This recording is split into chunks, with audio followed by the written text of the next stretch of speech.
চট্টগ্রামের ৩ উপজেলায় ভোট গ্রহণ সম্পূর্ণ, চলছে গণনা।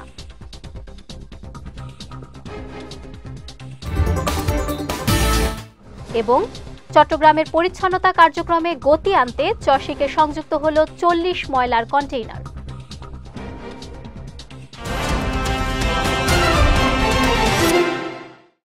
আসসালামু আলাইকুম। বিএসআরএম চট্টগ্রাম সংবাদে আমন্ত্রণ জানাচ্ছি আমি নুসরাত আহমেদ। শুনছিলেন শিরোনাম, এবারে বিস্তারিত।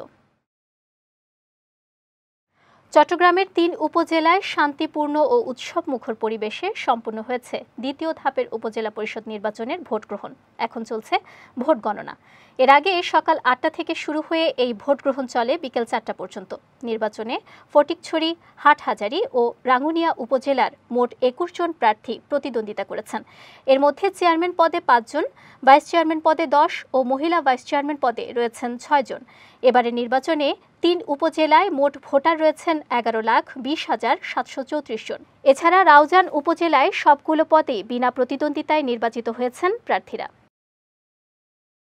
চট্টগ্রামে পরিচ্ছন্নতা কার্যক্রমে গতি আনার লক্ষ্যে চিটাগং ড্রাই ডক লিমিটেড সিডিডিএল থেকে ৪০টি ময়লার কন্টেইনার কিনেছে চট্টগ্রাম সিটি কর্পোরেশন। দুপুরে নগরীর টাইগার পাসের চসিক কার্যালয়ের বিন্নাঘাস এলাকায় সিটি মেয়র মোহাম্মদ রেজাউল করিম চৌধুরীর কাছে কন্টেইনারগুলো হস্তান্তর করেন সিডিডিএল এর ব্যবস্থাপনা পরিচালক মোহাম্মদ বেনজির মাহমুদ।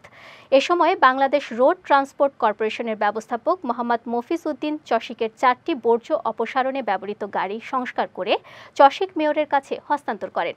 হস্তান্তরকালে চসিকের প্রধান নির্বাহী কর্মকর্তা শেখ মোহাম্মদ তৌহিদুল ইসলাম, প্রধান পরিচ্ছন্ন কর্মকর্তা লতিফুল হক কাজমি, মেয়রের একান্ত সচিব আবুল হাশিম সহ অনেকে উপস্থিত ছিলেন। ষষ্ঠ উপজেলা পরিষদ নির্বাচনের দ্বিতীয় ধাপে কক্সবাজারের ঈদগাঁও, চকরিয়া এবং পেকুয়া উপজেলায় ভোট গ্রহণ অনুষ্ঠিত হয়েছে। সকাল ৮টায় ইভিএম এর মাধ্যমে ভোট গ্রহণ শুরু হয়ে চলে বিকেল ৪টা পর্যন্ত। অবাধ, নিরপেক্ষ ও সুষ্ঠুভাবে দ্বিতীয় ধাপের এই নির্বাচন অনুষ্ঠিত হয়। এবারে নির্বাচনে এই ৩ উপজেলায় চেয়ারম্যান পদে ১৪ জন, ভাইস চেয়ারম্যান পদে ১৪ জন এবং সংরক্ষিত মহিলা ভাইস চেয়ারম্যান পদে ১১ জন প্রার্থী অংশগ্রহণ করেছেন। রাঙামাটির কাপ্তাই, রাজস্থলী ও বিলাইছড়ির ৩ উপজেলায় শান্তিপূর্ণ এবং উৎসবমুখর পরিবেশে অনুষ্ঠিত হয়েছে ষষ্ঠ উপজেলা পরিষদ নির্বাচনের দ্বিতীয় ধাপের ভোট গ্রহণ। সকাল ৮টায় ভোট গ্রহণ শুরু হয়ে চলে বিকেল ৪টা পর্যন্ত। ভোট কেন্দ্র পরিদর্শন করে জেলা প্রশাসক মোহাম্মদ মোশাররফ হোসেন খান জানিয়েছেন, অত্যন্ত সুন্দর ও মনোরম পরিবেশে ভোটাররা তাদের ভোটাধিকার প্রয়োগ করেছেন।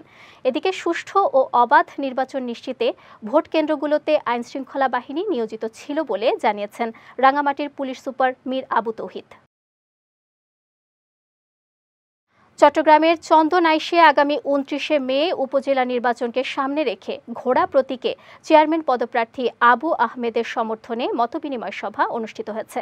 গতকাল সন্ধ্যায় বাদামতলে স্থানীয় একটি কমিউনিটি সেন্টারে উপজেলা যুবলীগের উদ্যোগে এ সভার আয়োজন করা হয়। সভায় আগামী উপজেলা নির্বাচনে সকলকে ঘোড়া প্রতীকে ভোট দেওয়ার আহ্বান জানান বক্তারা। উপজেলা আওয়ামী যুবলীগের আহ্বায়ক তৌহিদুল আলমের সভাপতিত্বে ও উপজেলা যুবলীগের যুগ্ম আহ্বায়ক এস.এম. মুসা তসলিমের সঞ্চালনায় সভায় প্রধান অতিথি ছিলেন উপজেলা আওয়ামী লীগের সাধারণ সম্পাদক আবু আহমেদ চৌধুরী জুনু। এছাড়াও কেন্দ্রীয় যুবলীগের তথ্য ও গবেষণা বিষয়ক সম্পাদক মীর মোহাম্মদ মহিউদ্দিন, জেলা যুবলীগের সাংগঠনিক সম্পাদক মুরিদুল আলম মুরাদ সহ অনেকে উপস্থিত ছিলেন। আগামী ২৯শে মে অনুষ্ঠিতব্য ষষ্ঠ উপজেলা পরিষদের তৃতীয় ধাপের নির্বাচন ঘিরে ব্যাপক প্রচার প্রচারণা চালাচ্ছেন বোয়ালখালী উপজেলা পরিষদ নির্বাচনের প্রার্থীরা। জয়ের আশায় ভোটারদের দ্বারে দ্বারে যাচ্ছেন তারা। এ উপলক্ষে গতকাল সন্ধ্যায় হেলিকপ্টার প্রতীকে চেয়ারম্যান পদপ্রার্থী মোহাম্মদ জাহিদুল হকের সমর্থনে কর্মী সমাবেশ অনুষ্ঠিত হয়েছে। উপজেলার চর খিজিরপুর হাজিলাল মিয়া সরকারি প্রাথমিক বিদ্যালয় মাঠে অনুষ্ঠিত সমাবেশে মোহাম্মদ জাহিদুল হক, গোলাম মোস্তফা সহ অনেকে উপস্থিত ছিলেন। এ সময় স্মার্ট বোয়ালখালী গড়তে হেলিকপ্টার মার্কায় ভোট দিতে বোয়ালখালীবাসীর প্রতি আহ্বান জানান জাহিদুল হক। আগামী ৫ জুন অনুষ্ঠিতব্য চতুর্থ ধাপের উপজেলা পরিষদ নির্বাচনকে ঘিরে প্রচারণা শুরু করেছে বাঁশখালী উপজেলা পরিষদ নির্বাচনের প্রার্থীরা। এ উপলক্ষে গতকাল বিকেলে আনারস প্রতীকে চেয়ারম্যান পদপ্রার্থী মোহাম্মদ ইমরানুল হক ইমরানের সমর্থনে বাঁশখালী আদর্শ উচ্চ বিদ্যালয়ের মাঠে নির্বাচনী প্রচারণা শুরু হয়।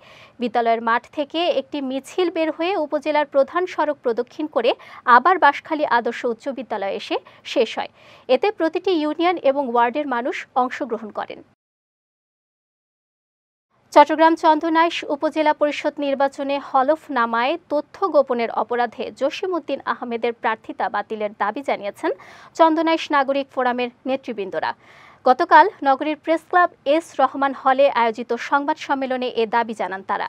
সম্মেলনে চন্দনাইশ নাগরিক ফোরামের প্রধান সমন্বয়কারী মোহাম্মদ রফিকুল আলম, পৌরসভার মেয়র মোহাম্মদ মাহবুবুল আলম খোকা, উপজেলা যুবলীগের আহ্বায়ক মোহাম্মদ তৌহিদুল আলম সহ অনেকে উপস্থিত ছিলেন। এ সময় জসিমউদ্দিনের গ্রেফতারি পরোয়ানা প্রদর্শিত হওয়া সত্ত্বেও তাকে গ্রেফতার না করে ডিএসপি রিপোর্ট নেগেটিভ দেখানোর বিষয়টি প্রশাসনকে খতিয়ে দেখার আহ্বান জানানো হয়।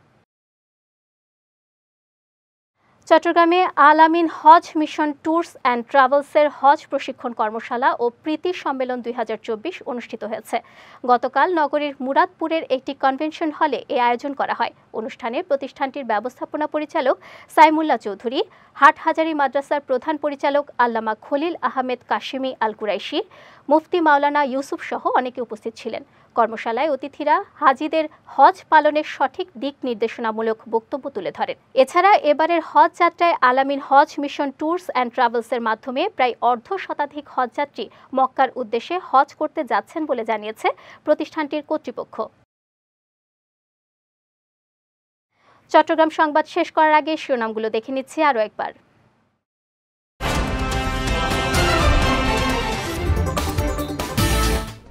চট্টগ্রামের ৩ উপজেলায় ভোট গ্রহণ সম্পূর্ণ, চলছে গণনা।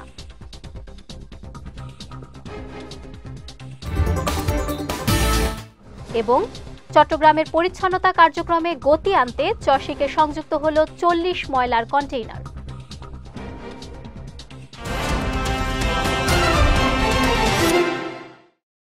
চট্টগ্রাম সংবাদ শেষে আজকের মতো আমি নুসরাত আহমেদ আপনাদের কাছ থেকে বিদায় নিচ্ছি। রাত ৯টা ১৫ মিনিটে আমাদের পরবর্তী বিজয় রাতের সংবাদ দেখার আমন্ত্রণ রইল। এছাড়াও আজকের চট্টগ্রাম সংবাদের ভিডিও দেখতে পারেন আমাদের ইউটিউব এবং ফেসবুক পেজে। আমাদের ইউটিউব হলো youtube.com/BJTVOfficial এবং আমাদের ফেসবুক পেজ হলো facebook.com/BJTVLimited। এতক্ষণ সঙ্গে থাকার জন্য ধন্যবাদ সবাইকে।